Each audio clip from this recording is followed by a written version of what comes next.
The following program contains graphic images that may be disturbing. Parents are advised that these images may not be suitable for young children. How far would you go to prevent cancer?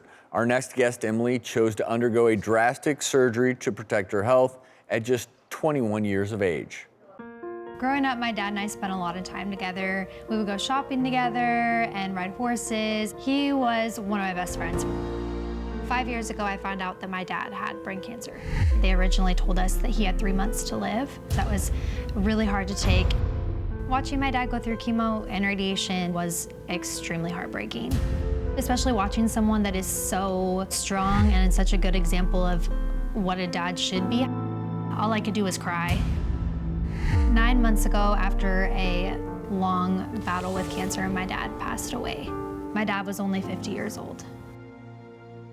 Before my dad passed away, his mom, my grandma, found out that she had the CDH1 gene, and then my dad was tested, and he ended up being positive, and so I tested about 2 weeks later, and I was positive as well. It means that you have up to an 80% chance of having stomach cancer. I was hit with a ton of bricks. That's what it felt like. I just couldn't believe it. I told my family I'm getting my stomach removed because I do not want to go through treatment if I don't have to. At first, my family was hesitant and hoping that there was another way to prevent the cancer, but we realized that there wasn't, and I had my stomach removed last year. I had biopsies done on my stomach, and they determined that I had stage 1 stomach cancer. My father passing away and myself going through such a big surgery, I realized how short life really can be.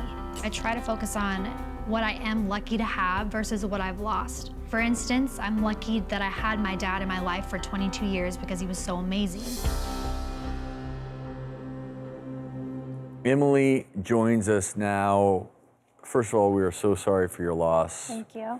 And a lot of people would say, well, wow, Emily, to have your stomach removed, it seems so extreme, but you have no regrets. No, I don't regret it at all.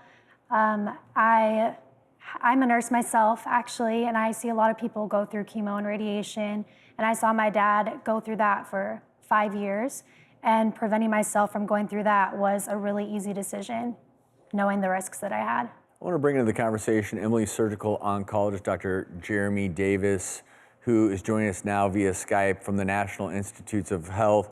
Dr. Davis, thanks so much for joining us.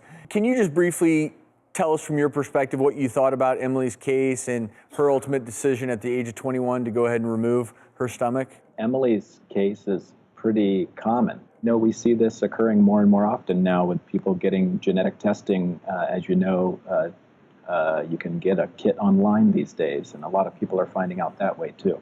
Dr. Davis, can you explain to us exactly what you did for Emily? I know a gastrectomy, meaning part of her stomach or all of her stomach was removed. Yeah, so here at the NIH Clinical Center, we spend about 2 to 2.5 hours in the operating room to disconnect the stomach from the esophagus, which carries the food down, and the first part of the intestine.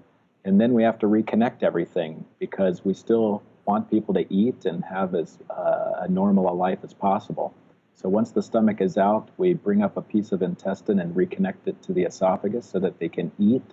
They just eat a little differently than you and I do. But as you can see, Emily looks pretty darn normal. Well, and let's ask you, Emily, after the surgery, what was life like? How did your diet change? Anything else different without your stomach? Well, through the NIH, I have a dietitian too, which was extremely helpful, but I ate solid food about 3 days after my surgery. I worked up, there's me eating mac and cheese.